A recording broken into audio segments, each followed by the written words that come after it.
오늘의 사연 시작합니다. 너무 힘들고 얘기를 할 곳도 없어 어떻게든 지금 이 답답하고 무서운 마음을 털어내보려 글을 씁니다. 정말 한순간의 욕망을 이기지 못하고 일을 저질러버린 저를 진짜 죽이고 싶네요. 저에게는 가깝게 지내는 사촌 동생이 있습니다. 어릴 적부터 양쪽 부모님들은 맞벌이를 하시느라 바쁘셨고 저희 집과 이모, 할머니 댁은 다 가까이 있었어요. 그래서 저희는 바쁘신 부모님을 대신해 항상 어린이집이 끝나면 할머니네 가서 같이 놀면서 있다가 부모님들이 퇴근을 하고 데리러 오고 그랬습니다. 그래서 사촌동생과는 함께 지내는 시간이 많았어요. 저희 둘 다 외동이었고 매일 둘이서 놀다 보니까 서로 친남매나 다름이 없었습니다. 동생이랑은 2살 차이가 나는데 어린이집부터 중학교까지 같은 곳을 다니다가 제가 고등학교는 남고로 갔는데 그때 사촌동생이 왜 남고를 가냐, 공학 가라, 그래야 나도 그 학교로 가지 하면서 엄청 울고불고 난리를 친 적이 있었습니다. 약간 저한테 집착 아닌 집착을 하기는 했었어요. 동생은 그냥 우리가 어릴 때부터 항상 붙어 있었기 때문인지 대학교도 무조건 같은 대학교 갈 거라고 했습니다. 저는 그냥 항상 웃어 넘겼어요. 같은 대학 가려면 공부나 열심히 해라 이러면서 웃어 넘겼습니다. 그리고 저는 성인이 되어서 대학에 갔고 인서울을 해서 독립을 시작했습니다. 고향을 떠나 서울에서 새로운 시작을 하려고 하니 기대되고 설레었어요. 제가 서울로 갈 때 사촌 동생이 엄청 울었습니다. 2년 동안 어떻게 기다려? 대학 가도 꼭 자주 놀러 와야 돼? 울지 마. 서울 놀러 오면 되지. 조금만 기다려. 나도 꼭 오빠가 간 대학 갈 거야. 그래, 너도 조금만 더 열심히 하면 나랑 같은 대학 갈 수 있어. 지금도 충분히 잘하고 있으니까 잘 될 거야. 제가 대학을 잘 간 편이라 더 열심히 공부해서 같은 대학 오라고 응원을 해줬습니다. 그렇게 저는 즐거운 대학 생활을 하고 있었고 학창시절 연애를 몇 번 했지만 대부분 얼마 못 가 이별을 통보받았어서 제대로 된 연애를 못 해봤습니다. 그래서 대학 가면 제대로 된 연애를 해보자 싶어서 소개팅도 많이 나가고 그랬어요. 그러다 마음에 드는 여자를 만나서 6개월간 연애를 했습니다.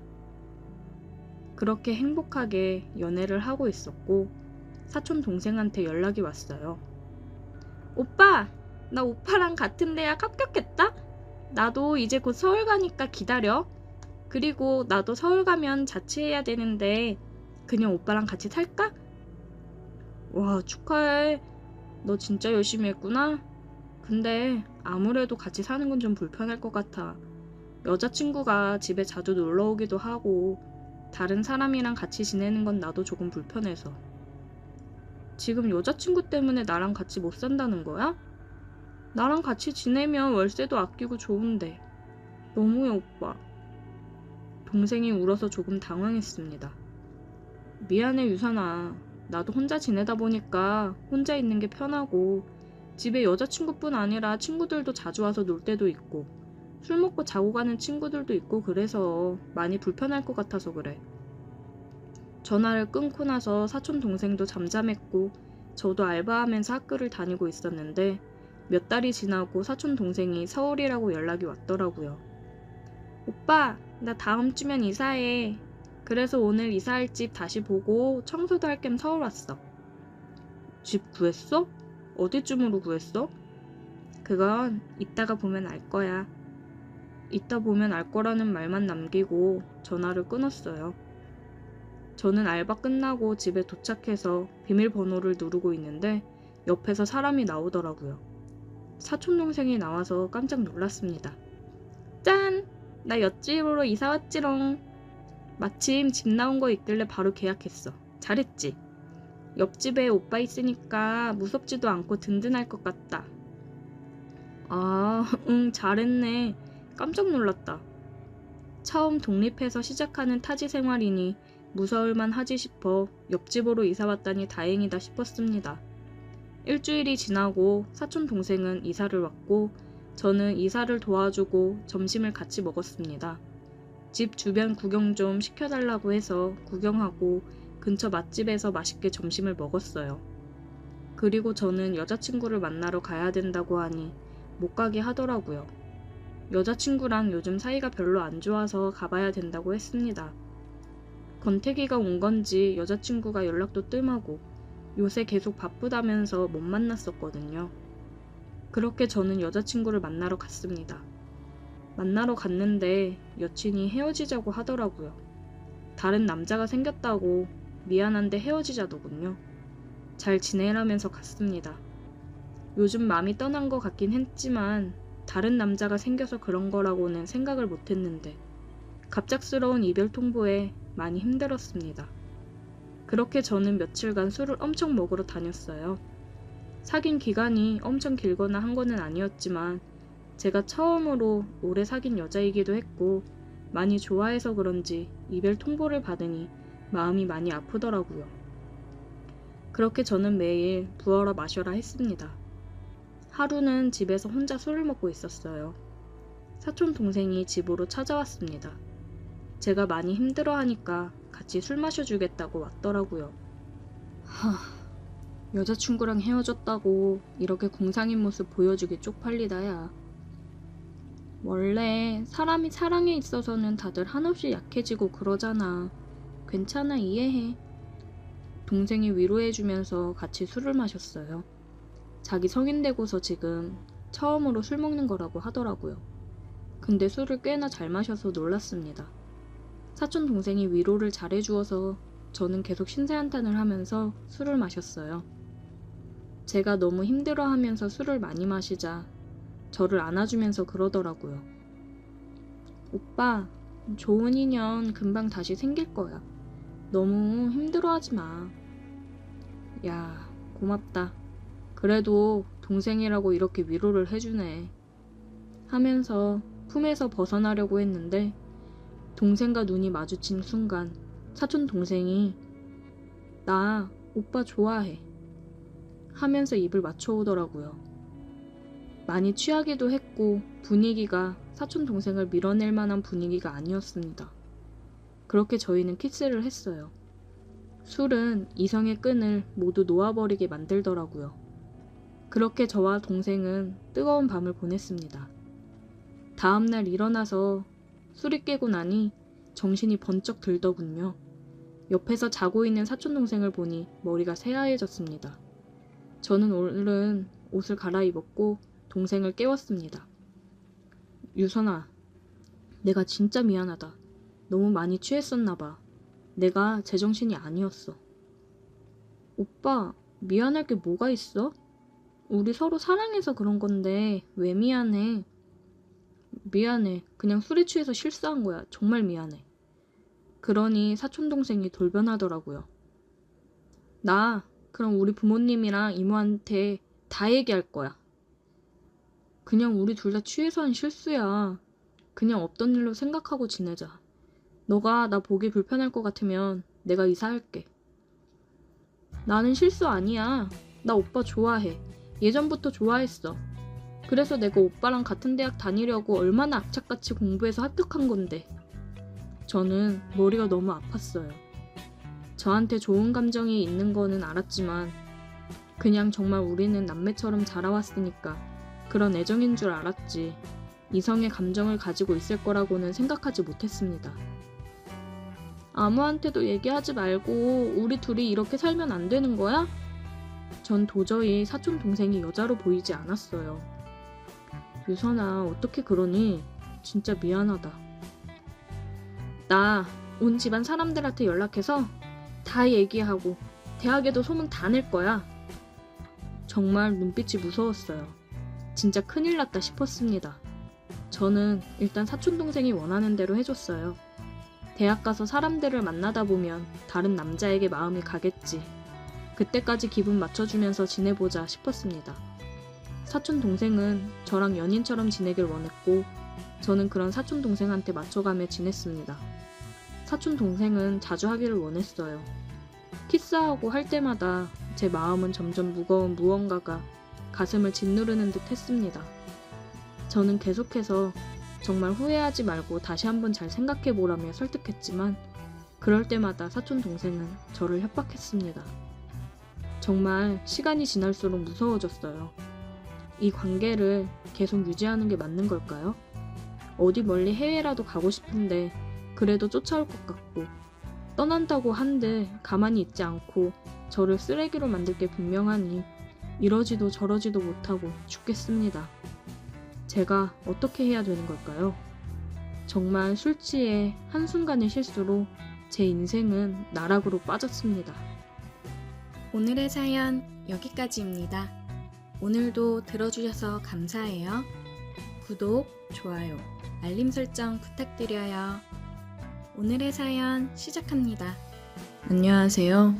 저는 30대 중반 평범한 유부남입니다. 평소 사연을 재밌게 듣고 있다가 몇 년 전에 저에게도 특별한 사연이 있어서 이렇게 제보를 하게 되었습니다. 저와 제 아내는 평소 잘 알던 대학 선배의 소개로 만난 지 2년 만에 결혼에 꼴이 나게 되었어요. 아내와 제가 특히나 잘 맞았던 부분은 둘 다 여행을 좋아하고 활동적인 성격이라 액티비티를 즐겼어요. 아내와는 여름에는 수영과 서핑보드, 겨울에는 스키와 스노우보드를 주로 즐기며 등산이나 조깅 등의 데일리 운동도 늘 함께 했습니다. 그 덕분인지 아내는 탄탄하고 늘씬한 몸매를 가졌어요. 지금도 애가 있다고 하면 다들 놀랄 정도로 몸매가 대단합니다. 본인도 그 사실을 잘 알고 있어서 연애할 때는 곧잘 몸매가 부각되는 옷을 입곤 했는데 그때마다 여자며 남자며 다들 제 아내를 힐끔힐끔 대는 게 눈에 보일 정도였죠. 이런 여자가 내 아내라는 게 너무 자랑스럽기도 했고 행복했습니다. 물론 저도 운동이 취미라 근육이나 체력에는 자신 있었습니다. 육체적인 활동으로 스트레스를 푸는 편이라 저에게는 집에만 가만히 있는 게 고역이었어요. 아내와는 결혼 후에도 늘 함께 운동을 다니다가 직장 선배의 추천으로 산악회를 가입하게 되었어요. 매주 일요일마다 아내와 산악회 활동을 하는 게 일상이 되어버렸었죠. 문제는 아내가 임신을 하면서 시작되었습니다. 처음에는 제게도 드디어 아이가 생겨서 기뻤습니다. 아내가 몰래 혼자서 산부인과를 다녀와 찍은 초음파 사진을 보여주더라고요. 여보, 이제 당신도 아기 아빠 됐어. 울먹이면서 얘기를 하는 아내를 보는데 저도 너무 울컥하면서 눈물이 나더라고요. 와, 여보, 너무 고마워. 와, 우리가 부모라니. 뭐 먹고 싶은 거 없어? 말만 해. 내가 다 사줄게. 정말 저희는 세상을 다 가진 듯한 행복감을 느꼈습니다. 하지만 임신은 정말 쉬운 일이 아니더라고요. 아내는 입덧이 심해서 잘 먹지도 못하고 몸이 힘드니 계속 화를 내고 짜증이 많아졌었습니다. 감정 기복도 심해 웃다가 울다가를 오르락 내리락 하는데 저도 점점 힘들어지더군요. 압니다. 이럴 때일수록 아내 곁에서 아내를 돌봐야 한다는 것을. 그래서 저도 최선을 다했습니다. 근무 시간을 제외한 모든 시간을 아내 곁에 있으려고 노력했어요. 제가 정성을 다해 아내를 돌보자 아내도 고맙고 미안해 했습니다. 저는 당연히 제 일을 하고 있을 뿐이라며 아내를 달랬습니다. 하지만 저도 미칠 것 같더라고요.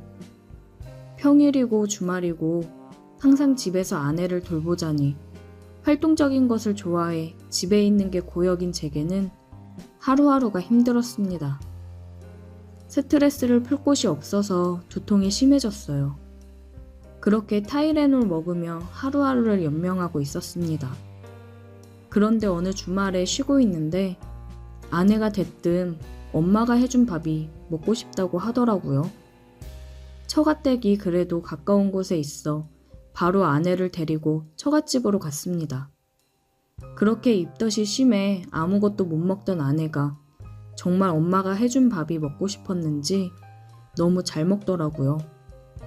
처가에서도 그런 아내가 안쓰러웠는지 애 낳을 때까지는 그냥 여기서 지내라며 너가 좋아하는 거 많이 해주겠다고 아내를 붙잡았습니다. 고민을 하다가 아내의 입덧이 끝날 때까지는 처가에서 지내기로 했습니다. 아내는 제 식사나 이런 걸 걱정했지만 저는 신경 쓰지 말고 푹 쉬라고 얘기했어요. 저야 회사에서 먹고 시켜 먹어도 되고 저희 집에 가끔 가서 먹어도 되니까요. 여보, 너무 고마워.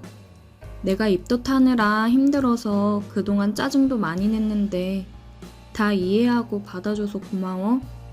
입덧 괜찮아지면 내가 맛있는 것도 많이 해줄게. 조금만 고생해줘.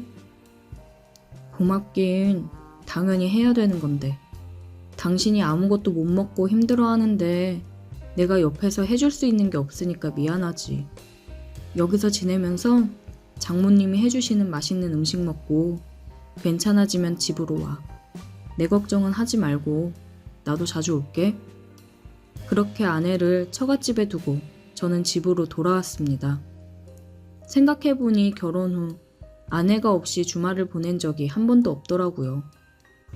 그래서 막상 아내를 처가에 데려다주고 집에 오는데 좀 허전하긴 하더군요.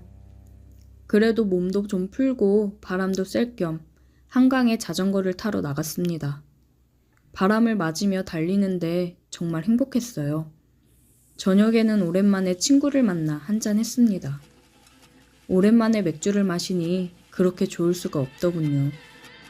다음 날에는 오랜만에 산악회에 나갔어요. 아내가 임신한 후로는 나간 적이 없었거든요. 새로 들어온 멤버가 있었는데 눈에 확 들어왔습니다.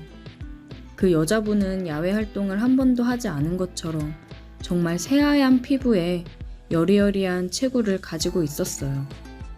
산행을 시작하자 다들 하나둘씩 무리를 지어 이동하는데 저와 그 여자분만 일행이 없어 자연스레 산행을 같이 하게 되었습니다.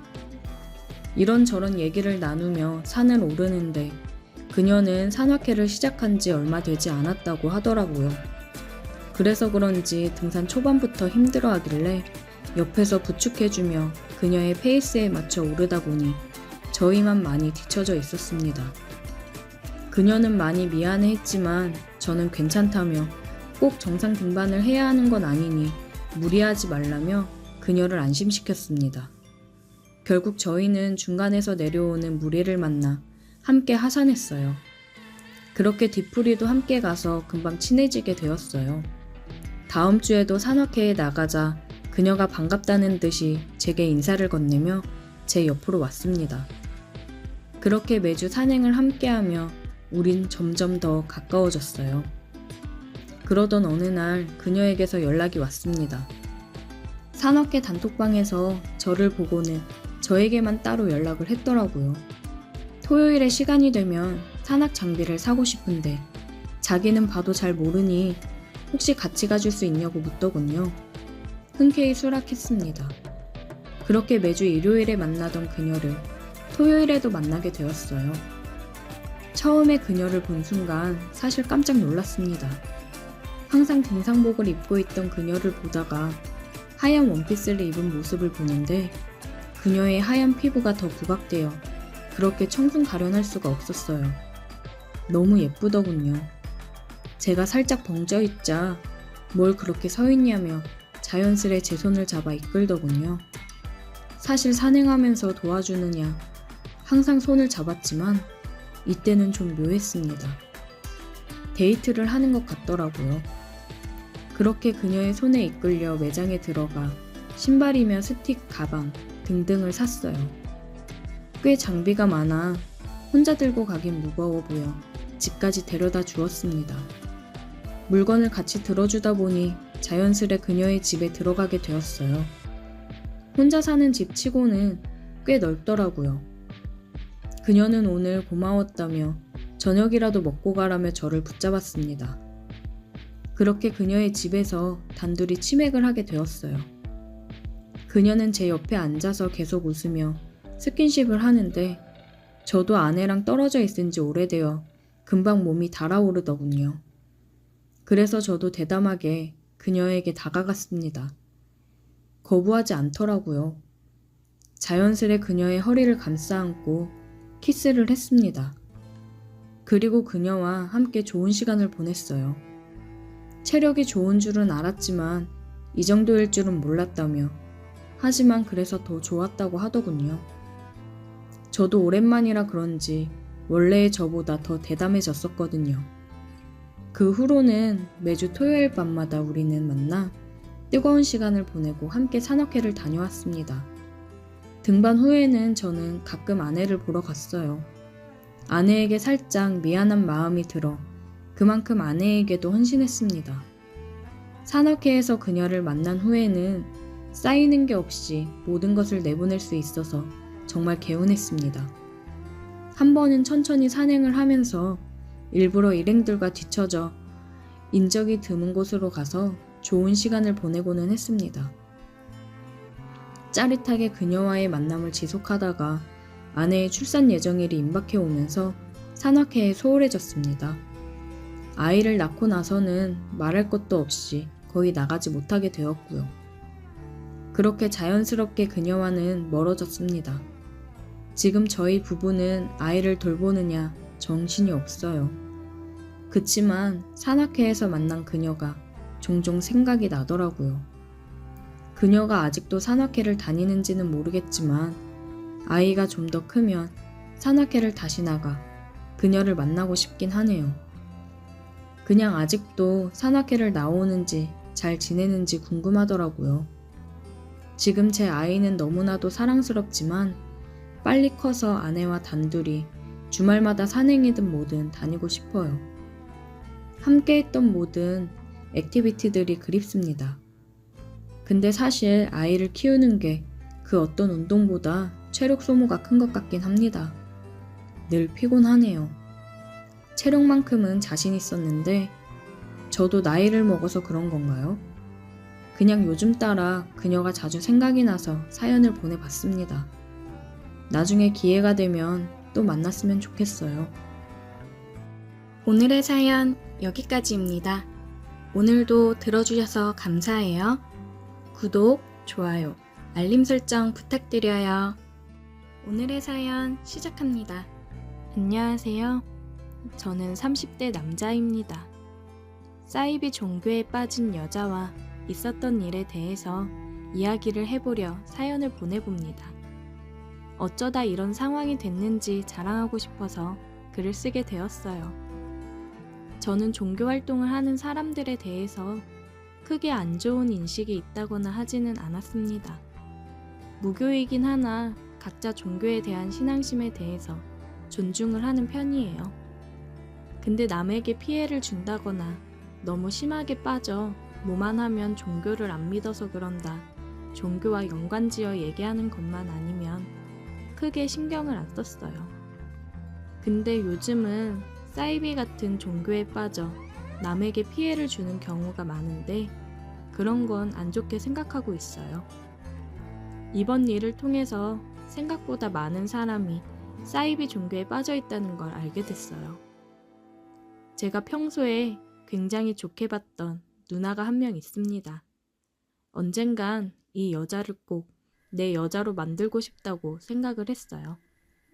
하루는 저한테 같이 교회에 가지 않겠냐고 하더라고요.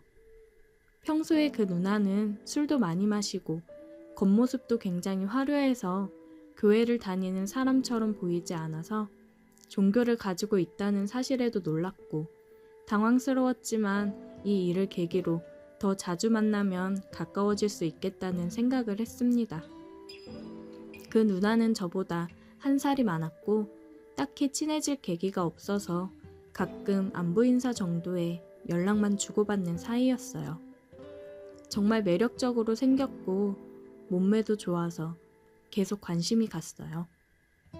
누나를 따라서 교회를 가보니 거기에 생각보다 미인이 많더라고요. 하지만 저는 누나에게 관심이 많았기 때문에 다른 여자들은 눈에 들어오지 않았고 항상 누나 옆에만 딱 붙어 다녔습니다. 근데 누나를 따라 몇 번 가다 보니 말이 교회지 뭔가 이상한 느낌이 들었어요. 십자가가 걸려 있는 것도 아니고 어떤 남자 사진이 크게 걸려 있더라고요.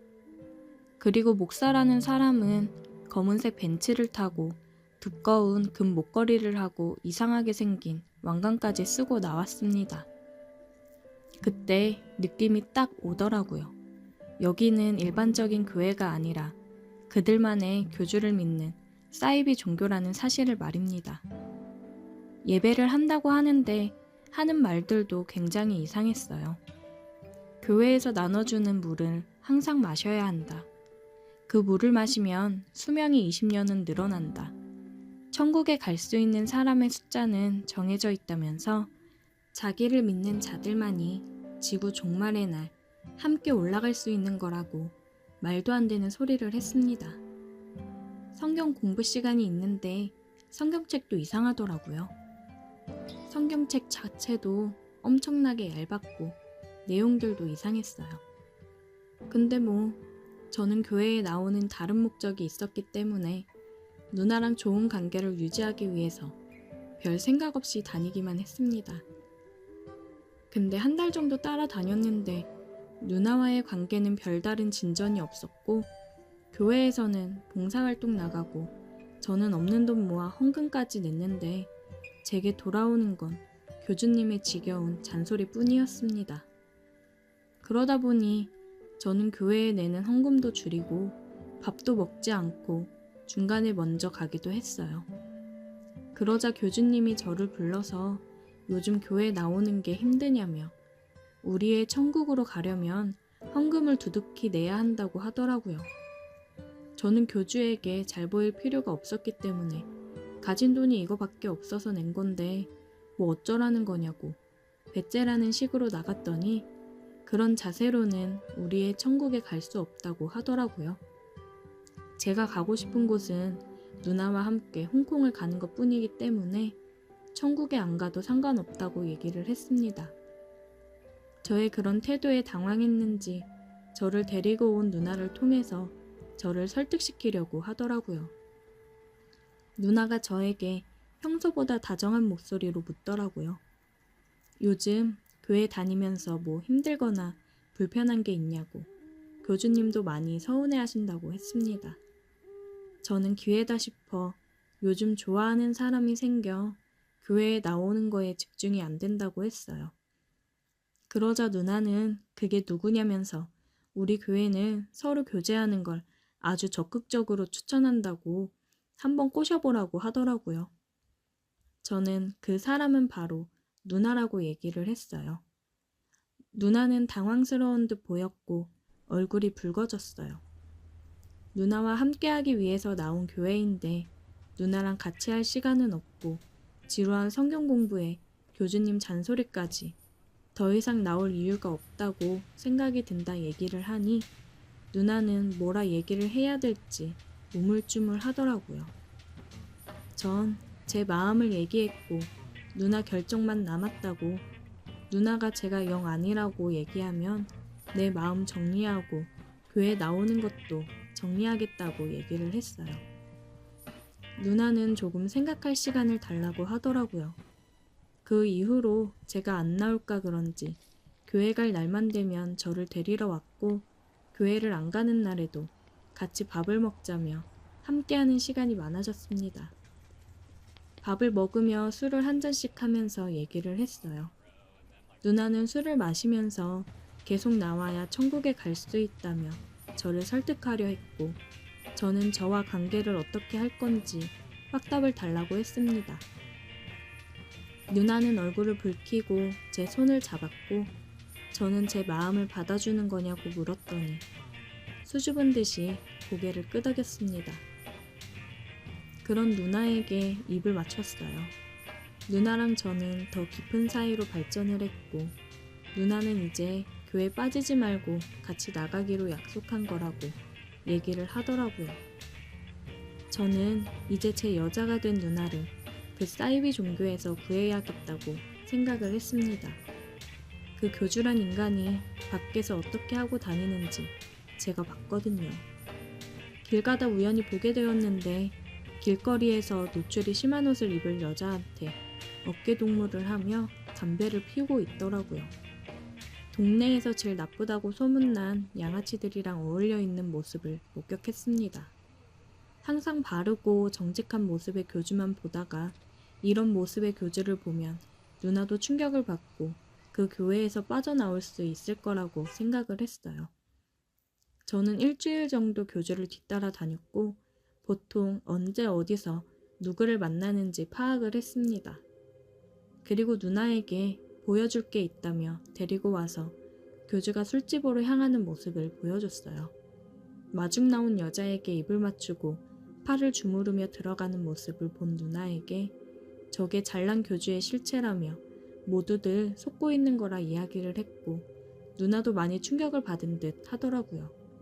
그 이후로 누나는 3일 정도 생각을 할 시간이 필요하다며 잠수를 탔고 그 교회에서 나오겠다고 했습니다. 누나는 제게 덕분에 정신을 차렸다고 이야기를 했고 누나와 한 6개월 정도 연애를 하다가 헤어졌어요. 사이비 종교에서 나온 누나는 이제 종교를 멀리하기 시작했고 그동안 못 놀았던 걸 다 푸는지 맨날 사람들을 만나며 놀러 다니기 바빴습니다. 그러다가 연상의 남자를 만나 바람을 피웠고 헤어지게 됐어요. 그래도 아쉽진 않았습니다. 저도 누나랑 즐길 만큼 다 즐겼고 제게도 귀여운 신입생이 관심이 있다며 연락을 해오고 있었거든요. 누나를 만나면서 한 가지 교훈을 얻은 건 사이비에 빠진 여자는 절대 만나지 말아야겠다는 교훈을 얻었네요. 오늘의 사연 여기까지입니다. 오늘도 들어주셔서 감사해요. 구독, 좋아요, 알림 설정 부탁드려요. 오늘의 사연 시작합니다. 안녕하세요. 60 넘은 호래비입니다. 참, 자식들이랑 며느리 보기 너무 남사스러운 일이 생겨 미치겠네요. 저는 공무원 생활을 했고 지금 정년퇴직 후 연금 받으며 건물에서 나오는 세 받으며 살고 있습니다. 슬하에 아들 하나, 딸 하나 낳고 살고 있는데 다들 커서 시집장가 가서 잘들 살고 있습니다. 집사람은 내 나이 50쯤 암으로 세상을 떠났어요.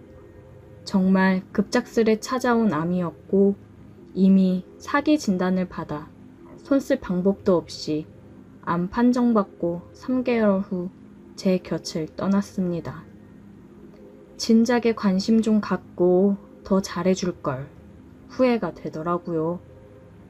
참, 공무원 월급 얼마 안 되는 걸로 애들도 번듯하게 똑똑하게 잘 키우고 재테크해서 돈 불려 건물도 사고 똑 부러지고 살림 하나는 끝내주게 하는 아내였는데 본인한테는 돈 한 푼 제대로 써보지도 못하고 허망하게 하늘나라로 가버렸네요.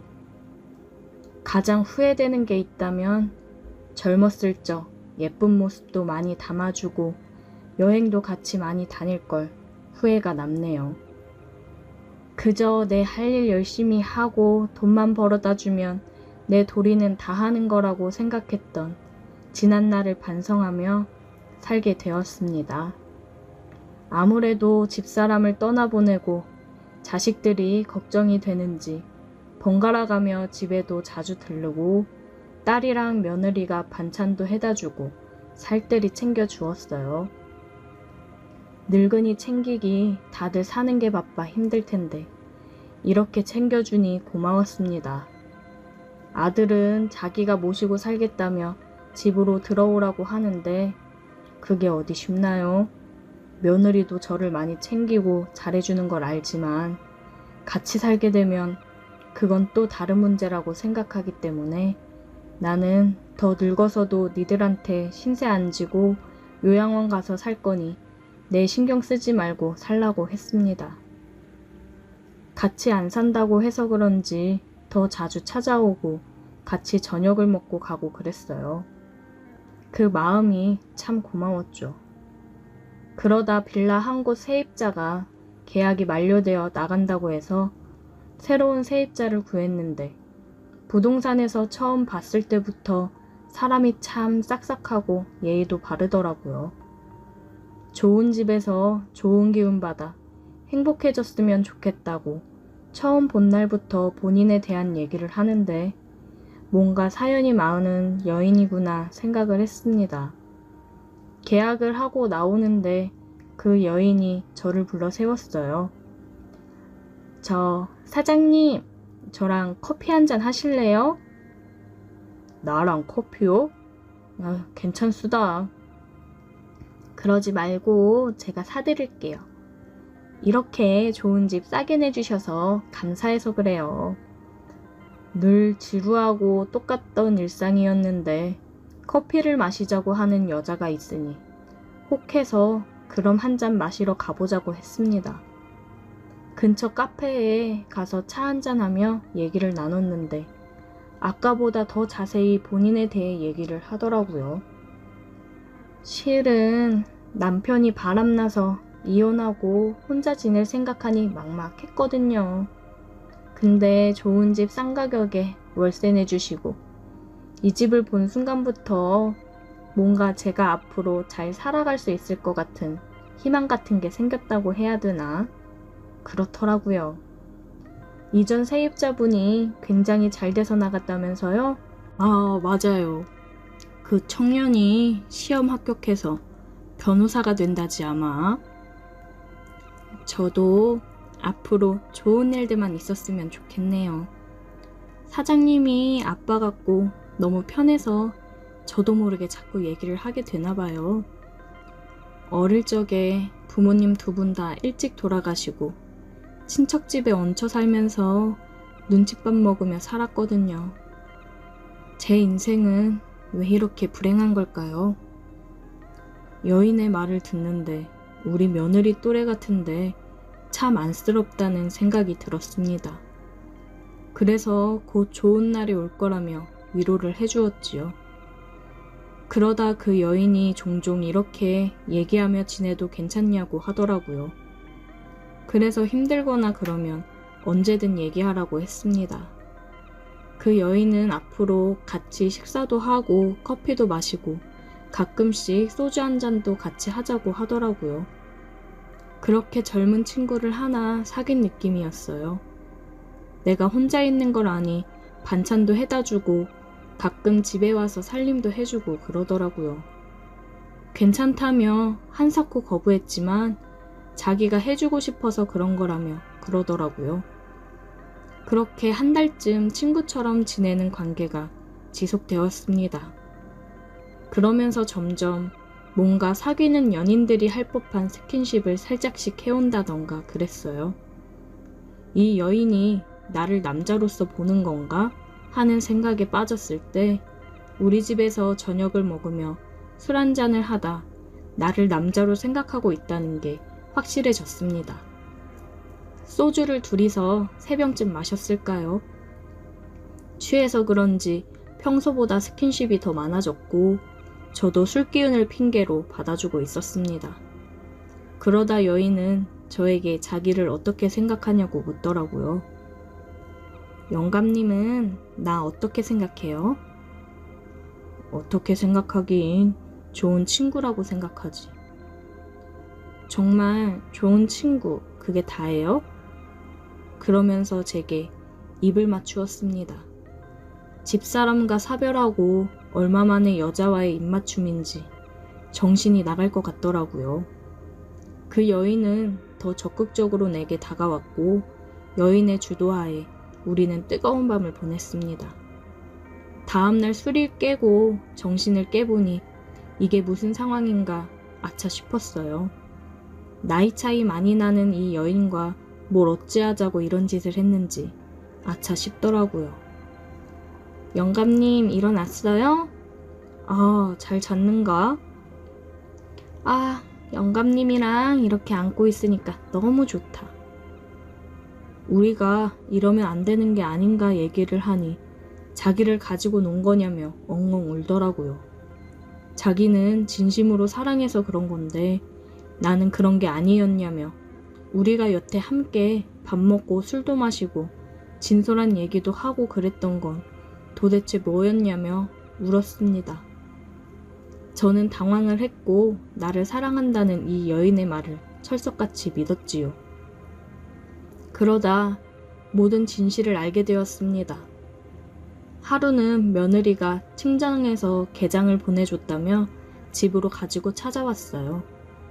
여인이 일 마치고 저녁에 집에 온다고 했는데 며느리가 와 있으니 다음에 오라는 얘기를 미처 하지 못했습니다. 아버님 좋아하시는 간장게장이에요. 제가 저녁 준비할게요. 그이도 일 끝나고 여기로 바로 오기로 했어요. 간장게장이 실하니 맛있겠네. 내가 알아서 챙겨 먹으마. 집에 가서 애들이랑 아범이랑 먹어. 애들은 친구들이랑 저녁 먹고 학원 간대요. 오랜만에 아버님이랑 저녁 먹고 가려고요. 며느리를 돌려보내려던 찰나 여인이 집으로 들어왔어요. 영감님, 저 왔어요. 참 난감하게 됐구나 생각을 하던 중에 며느리가 깜짝 놀라며 얘기를 하더라고요. 뭐야? 미진이 네가 왜 여기 있어? 어머, 선미야. 둘이 아는 사이니? 제 친구예요, 아버님. 이게 지금 무슨 상황이에요? 친구라고? 많이 놀랐지? 실은 우리 좋은 마음으로 만나고 있는 사이다. 참, 얘기하려고 했는데 나이 차이가 많이 나다 보니까 남사스러워서 말을 못했다. 네? 그게 무슨... 김미진, 네가 얘기해봐. 지금 이거 무슨 상황이야? 선미야, 그게 우연히 영감님 만났는데 어쩌다 보니 서로 마음이 맞아 이렇게 됐네. 너희 시아버지인 줄 정말 몰랐어. 아버님, 죄송하지만 저 이 만남 절대 반대예요. 아버님, 쟤랑 만나시면 안 돼요.